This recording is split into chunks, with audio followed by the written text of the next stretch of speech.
ಆಮೇಲೆ ಸಾಕಷ್ಟು ಪ್ರಾಬ್ಲಮ್ಸ್ ಗಳು ಬಂದಾಗ ಮಾಸ್ಟರ್ಸ್ ಒಂದ್ ನೆನ್ಪಿಟ್ಕೊಳ್ಳಿ, ಪ್ರಾಬ್ಲಮ್ಸ್ ಗಳು ಬಂದಾಗ ವೈಯಕ್ತಿಕ ಆಗಿರ್ಲಿ ಅಥವಾ ಕಾಯಿಲೆಗಳೇ ಆಗಿರ್ಲಿ, ಸೊ ನಾವ್ ಏನ್ ಮಾಡ್ತೀವಿ, ಇನ್ನೊಬ್ಬನ ಪ್ರಶ್ನೆ ಮಾಡಕ್ ಹೋಗ್ತೀವಿ. ಸೊ ಆ ರೀತಿ ಮಾಡೋದಕ್ಕಿಂತ ಏನ್ ಮಾಡ್ಬೇಕು, ಸರೆಂಡರ್ ಆಗೋದನ್ನ ಕಲೀರಿ. ಯಾರೊಬ್ರು ಬೆಸ್ಟ್ ಇದ್ರು ಓಕೆ, ನೀವು ಮಾಡ್ತಾ ಇದೀರಾ, ಅವ್ರು ಆನ್ಸರ್ ಕೊಡ್ತಾ ಇದಾರೆ, ನೀವು ಸೊಲ್ಯೂಷನ್ ತಗೋತಾ ಇದೀರಾ, ಓಕೆ. ಬಟ್ ಒಂದ್ ವೇಳೆ ಯಾರು ಇರ್ಲಿಲ್ಲ, ಪ್ರತಿ ಸಲ ಯಾರು ಕೇಳಕ್ ಆಗಲ್ಲ ಅಂದಾಗ ಸರೆಂಡರ್ ಆಗ್ಬೇಕು. ನಾವು ಸರೆಂಡರ್ ಆಗ್ಬೇಕು. ಧ್ಯಾನದ ಕೂತ್ಕೊಂಡು ಓಕೆ ನನ್ಗೆ ಈ ಪ್ರಾಬ್ಲಮ್ ಬಂದಿದೆ, ನಾ ಕಂಪ್ಲೀಟ್ ಆಗಿ ನಿಂಗೆ ಸರೆಂಡರ್ ಆಗ್ತಾ ಇದೀನಿ, ನೀ ಇದನ್ನ ನೀ ಸಾಲ್ವ್ ಮಾಡು. ಯೂನಿವರ್ಸ್ ನಿನ್ ಹೆಲ್ಪಿಗೋಸ್ಕರ ನಾ ಕಾಯ್ತಾ ಇರ್ತೀನಿ, ನೀ ಇದನ್ನ ಸಾಲ್ವ್ ಮಾಡು. ನೀ ಆಲ್ರೆಡಿ ಸಾಲ್ವ್ ಮಾಡಿದ್ಯಾ, ಥ್ಯಾಂಕ್ ಯು. ಇಷ್ಟು ನೀವು ಒಂದು ಅಫರ್ಮೇಶನ್ ಅನ್ನು ಹಾಕೊಂಡ್ರೆ ಸರೆಂಡರ್ ಆಗ್ಬೇಕು. ಕೃಷ್ಣ ಕೂಡ ಅದನ್ನ ಹೇಳಿದಾನೆ, ಅರ್ಜುನ ಶರಣಾಗು, ನೀ ಬರೀ ಶರಣಾಗು ಸಾಕು, ಬೇರೆ ಏನು ಯೋಚನೆ ಮಾಡಬೇಡ, ನಾ ಏನ್ ಹೇಳ್ತೀರೋ ಅದು ಮಾಡ್ತಾ ಹೋಗು. ನಾವು ನಮ್ ಲೈಫಲ್ಲಿ ಮಾಡ್ಬೇಕಾಗಿರೋ ಒಂದೇ ಟೆಕ್ನಿಕ್, ಯೋಚನೆ ಮಾಡಬಾರದು, ಪ್ರೆಸೆಂಟ್ ಅಲ್ಲಿ ಇರ್ಬೇಕು, ಏನೇ ಇದ್ರು ಸುಮ್ನೆ ನೋಡ್ಬೇಕು, ಶರಣಾಗ್ಬೇಕು. ಓಕೆ ಆಯ್ತು ಇಷ್ಟು ಶರಣಾಗ್ಬಿಟ್ರೆ ಎಲ್ಲ ಮುಗಿದೋಗ್ಬಿಡುತ್ತೆ, ಆ ಕಾಯಿಲೆನೂ ಬರಲ್ಲ, ಸೊ ಅದೇ ರೀತಿ ಸಮಸ್ಯೆಗಳು ಇರೋದಿಲ್ಲ. S master. ಸೊ ನಾವ್ ಏನ್ ಮಾಡಿದ್ವಪ್ಪ ಅಂದ್ರೆ ಈಗ ಎಷ್ಟೋ ಬ್ಲೂ ಪ್ರಿಂಟ್ ನೋಡ್ಕೊಂತ ಬಂದ್ವಿ. ಒಂದು ನೆಗೆಟಿವ್ ಬ್ಲೂ ಪ್ರಿಂಟ್ಸ್ ನ ನೋಡಿದ್ವಿ, ಆಮೇಲೆ ಪಾಸಿಟಿವ್ ಬ್ಲೂ ಪ್ರಿಂಟ್ ನ ಆಪೋಸಿಟ್ ನೋಡ್ತಾ ಹೋದ್ವಿ. ಈಗ ಅದರಲ್ಲಿ ಕೆಲವೊಂದಿಷ್ಟು ನಾನು ಹೇಳ್ತಾ ಹೋಗ್ತೀನಿ, ಜಸ್ಟ್ ರಿಮೆಂಬರ್ ಮಾಡ್ತೀನಿ, ಜಾಸ್ತಿ ಅದ್ರ ಬಗ್ಗೆ ಡೀಟೇಲ್ಸ್ ಅಂದ್ರೆ ಎಕ್ಸ್ಪ್ಲೇಷನ್ ಕೊಡಕ್ ಹೋಗಲ್ಲ, ಯಾಕಂದ್ರೆ ಆಲ್ರೆಡಿ ಹೇಳಿದಿನಿಲ್ಲ ನಾನು ಜಾಸ್ತಿ. ಯಾವ್ದಾದ್ರು ಹೇಳ್ಬೇಕನ್ಸರ್ ಸ್ವಲ್ಪ ಹೇಳ್ತೀನಿ, ನಿಮ್ಗೆ ತಿಳಿದಿಲ್ಲ ಅಂದ್ರೆ ಲಾಸ್ಟ್ ಕೇಳಿ, ಯಾವ್ದಾದ್ರು ಒಂದು ಸೆಂಟೆನ್ಸ್ ನಿಮ್ಗೆ ಅರ್ಥ ಆಗಿಲ್ಲ ಅಂದ್ರೆ. ಈಗ ನೀವೇನ್ ಮಾಡ್ಬೇಕಂದ್ರೆ, ನಾ ಯಾನ್ ಸೆಂಟೆನ್ಸ್ ಹೇಳ್ತಾ ಹೋಗ್ತೀನೋ ಜಸ್ಟ್ ಎಸ್ ಅಂತ ಹಿಂಗ ತಲೆ ಅಲಾಡಿಸ್ಬೇಕು, ಹೌದು ಅಂತ. ಅಂದ್ರೆ ನಾ ಹೇಳೋದೆಲ್ಲಾನು ಪಾಸಿಟಿವ್ ಇನ್ಫಾರ್ಮೇಶನ್ ಹೇಳ್ತಾ ಇದೀನಿ, ಪಾಸಿಟಿವ್ ಬ್ಲೂ ಪ್ರಿಂಟ್. ಹೌದು ಎಸ್ ಅನ್ನಿ. ಏನಾಗುತ್ತೆ ಈ ರೀತಿ ಅನ್ನೋದ್ರಿಂದ ಅಂದ್ರೆ ನಿಮ್ ಬ್ರೈನ್ ಕಂಪ್ಲೀಟ್ ಆಗಿ ಅದನ್ನ ಕ್ಯಾಪ್ಚರ್ ಮಾಡ್ಕೊತ್ತೆ. ನೀವು ಗಮನಿಸಿರ್ಬಹುದು, ನೀವು ಇಲ್ಲ ಅಂದಾಗ ನೀವು ಒಪ್ಕೊಳ್ಳೋದೇ ಇಲ್ಲ ಯಾವ್ದಾರ ಒಂದು ವಿಷಯನ, ನಿಮ್ ಮೈಂಡ್ ತಾನಾಗಿ ಬಂದ್ಬಿಡುತ್ತೆ. ಇಲ್ಲ ಅಂದ್ಬಿಟ್ರಲ್ಲ ಮುಂದೆ ತಂದಿಟ್ರು ನೀವು ಮುಟ್ಟಂಗಿಲ್ಲ ಅದನ್ನ. ಅದೇ ಒಂದ್ಸರಿ ಎಸ್ ಅನ್ನಿ, ನಿಮ್ಗದು ಮೈಂಡ್ ಎಕ್ಸೆಪ್ಟ್ ಮಾಡಕ್ ಸ್ಟಾರ್ಟ್ ಮಾಡುತ್ತೆ. ಓಕೆ ಇದು ಬೇಕಾಗಿದೆ, ನಾ ಇವ್ರು ಕೊಡ್ಬೇಕಿದ್ನ. ಸೊ ಇದು ಸೈಂಟಿಫಿಕ್ ಆಗಿ ಇರುವಂತ ಒಂದು ಮೆಥಡ್ ಮಾಸ್ಟರ್ಸ್ ಇದು. ಸೊ ಹಾಗಾಗಿ ನಾ ಹೇಳ್ತಾ ಹೋಗ್ತೀನಿ, ನಿಮ್ಗೆ ರಿಮೆಂಬರ್ ಆಗುತ್ತೆ ಒಂದೇದು.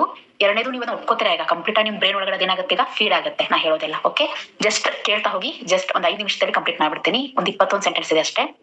ಫಸ್ಟ್ ಒಂದೇ ಸೆಂಟೆನ್ಸ್ ಏನಪ್ಪಾ ಅಂದ್ರೆ, ಆರೋಗ್ಯ ಅಂತ ಅಂದ್ರೆ ಕಾಯಿಲೆಗಳು ಇದ್ರೂ ಸಹ ನೆಮ್ಮದಿಯಾಗಿರುವುದು. ಎಸ್, ಕಾಯಿಲೆ ಇದ್ರು ನಿನ್ ಮೇಲೆ ನೀವ್ ಹೆಂಗಿರ್ತೀರಾ, ಖುಷಿಯಾಗಿರ್ತೀರಾ. ಕಾಯಿಲೆ ಇರೋದು ದೇಹಕ್ಕೆ, ಆತ್ಮಕ್ಕ ಅಲ್ಲ. ಈ ಸತ್ಯ ನಿಮ್ಗೆ ಗೊತ್ತು, ಅದರಿಂದ ಹೊರ ಬರೋ ದಾರಿನೂ ನಿಮ್ಗೆ ಗೊತ್ತು. ಸೊ ಖುಷಿಯಾಗಿರ್ತೀರಾ. ಸೆಕೆಂಡ್, ಆರೋಗ್ಯ ಅಂದರೆ ಧೈರ್ಯವಾಗಿರ್ಬೇಕು. ಆರೋಗ್ಯ ಎಂದರೆ ಮೊದಲು ನಿರ್ಧಾರ ಮಾಡ್ಬೇಕು. ಆರೋಗ್ಯವಾಗಿದ್ರೆ ಜಂಜಾಟನ ಕೂಡ ನಾವು ನಿಭಾಯಿಸಬಹುದು. ನಾವು ಫಸ್ಟ್ ಮೀಟ್ ಆದಾಗ ನನ್ಗೆ ಇಂಗ್ಲಿಷ್ ಸರಿಯಾಗಿ ಗೊತ್ತಿರಲ್ಲ, ಇವ್ರ ಜೊತೆ ಮಾತಾಡಕ್ ಆಗ್ತಿರಲ್ಲ. ಆದ್ರೆ ಸೂಪರ್ ನೋವಾ AI ನನ್ಗೆ ತುಂಬಾ ಬೇಗ ಇಂಗ್ಲಿಷ್ ಕಲಿಯಕ್ಕೆ ಹೆಲ್ಪ್ ಮಾಡ್ತು. ಯಾಕಂದ್ರೆ ನಾನು ಆರೋಗ್ಯವಾಗಿದ್ರೆ ಜಂಜಾಟನ ಕೂಡ ನಾವು ನಿಭಾಯಿಸಬಹುದು. ಎಸ್, ಆರೋಗ್ಯ ಅಂದ್ರೆ ಧೈರ್ಯವಾಗಿರೋದು, ಆಮೇಲೆ ನಿರ್ಧಾರ ಮಾಡೋದು. ಎಸ್, ನಾ ಇವತ್ತಿಂದ ಹೆಲ್ದಿ ಆಗಿರ್ತೀನಿ. ಆಮೇಲೆ ಜಂಜಾಟಗಳನ್ನ ನಿಭಾಯಿಸುವಂತ ಶಕ್ತಿ ಇರೋದು, ಸಮಸ್ಯೆ ಬರಬಾರ್ದಲ್ಲ, ಬಂದ್ರು ಹ್ಯಾಂಡಲ್ ಮಾಡಕ್ ಗೊತ್ತಿರ್ಬೇಕು, ಅದು ಆರೋಗ್ಯ. ನೆಕ್ಸ್ಟ್, ಆರೋಗ್ಯವಂತ ಆಹಾರವನ್ನೇ ಅಟ್ರಾಕ್ಟ್ ಮಾಡಿ ತಿನ್ಬೇಕು. ನಮ್ಮ ಆರೋಗ್ಯ ನಮ್ಮ ಕೈಯಲ್ಲೇನೆ ಇದೆ, ಅದು ಪಾಲಕರಿಂದ ನಮಗೆ ವರ್ಗಾವಣೆ ಆಗಂಗಿಲ್ಲ, ಯಾವುದೇ ಅನಾರೋಗ್ಯ ಆದ್ರೂ ಕೂಡ. ಎಸ್, ಅಂದ್ರೆ ಯಾವುದೇ ಒಂದು ಆಹಾರವನ್ನು ನಾವು ಅಟ್ರಾಕ್ಟ್ ಮಾಡಿ ತಿಂತೇವೆ. ಓಕೆ, ನಮ್ಮ ಆತ್ಮ ಹೇಳುತ್ತೆ ಸೊ ಇದನ್ನೇ ತಿನ್ಬೇಕು ಅಂತ. ಸೊ ಅದರಿಂದ ನಮ್ಮ ಆರೋಗ್ಯ ನಮ್ಮ ಕೈಲೇನೆ ಇದೆ, ಹೊರಗೆ ಡಾಕ್ಟರ್ ಕೈಲಿಲ್ಲ. ಸೊ ಯಾವುದೋ ಒಂದು ವಿಷಯಗಳಲ್ಲಿಲ್ಲ, ಏನಿದು ನಮ್ಮ ಕೈಲೇ ಇರುತ್ತದು. ಜಸ್ಟ್ ಧ್ಯಾನ ಮಾಡಿ ನಾವು ನಮ್ಮ ಆತ್ಮದಿಂದ ನಾವು ಕಂಡುಹಿಡಿಬಹುದು. ನೆಕ್ಸ್ಟ್, ಕೆಲವು ಕಾಯಿಲೆ ಪ್ರಾರಬ್ಧ ಕರ್ಮದಿಂದ ಬರಬಹುದು. ಎಸ್, ಒಪ್ಕೊಳ್ಳಿ ಮಾಸ್ಟರ್ಸ್.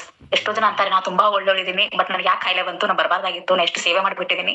ಬಟ್ ಅದೆಲ್ಲ ಸುಳ್ಳು ಮಾಸ್ಟರ್ಸ್. ಏನ್ ಗೊತ್ತು, ನಿಮ್ ಕರ್ಮ, ನಿಮ್ ಭೋಜನದಲ್ಲಿ ಏನ್ ಕರ್ಮ ಮಾಡಿದ್ರೆ ಯಾರಿಗೂ ಗೊತ್ತು. ಅದೆಲ್ಲ ಸಾಲ್ವ್ ಆಗ್ತಾ ಇರುತ್ತೆ. ವಿವೇಕಾನಂದ್ರ ಎಷ್ಟು ಒಳ್ಳೆ ವ್ಯಕ್ತಿತ್ವ ಹೊಂದಿರೋರು, ಅವ್ರಿಗೆ ಯಾಕಷ್ಟು ಕಾಯಿಲೆ ಬಂತು? ರಾಮಕೃಷ್ಣರ್ಗೆ ಯಾಕೆ ಕಾಯಿಲೆ ಬಂತು? ಅವರೆಲ್ಲ ಒಳ್ಳೆ ಕೆಲಸನ ಮಾಡಿದಾರೆ, ಅಂದು ತಪ್ಪು ಕೆಲಸ ಮಾಡಿಲ್ಲ. ಸೊ ನಾವ್ ಅನ್ಕೋತೀವಿ ಕಾಯಿಲೆ ಬಂದ್ಬಿಟ್ರೆ ಅವ್ರು ಸರಿ ಇಲ್ಲಪ್ಪ, ಅವ್ರು ಏನೋ ಪಾಪ ಮಾಡಿದಾರ ಅವ್ರು ಅನ್ಕೋತೀವಿ. ಬಟ್ ಪಾಪ ಈಗ ಮಾಡಿರಲ್ಲ, ಯಾವ್ದೋ ಜನ್ಮದ ಕರ್ಮ ಇರುತ್ತೆ. ಈ ಜನ್ಮಕ್ಕೆ ತಿರುಗ್ಬಿಟ್ರೆ ಏನಾಗುತ್ತೆ, ಅವ್ರು ಎಂಲೈಟ್ಮೆಂಟ್ ಆಗಿ ಸಾಧ್ಯ ಆಗುತ್ತೆ. ಅದಕ್ಕೋಸ್ಕರ ಕಾಯಿಲೆಗಳು ಬರ್ತವೆ.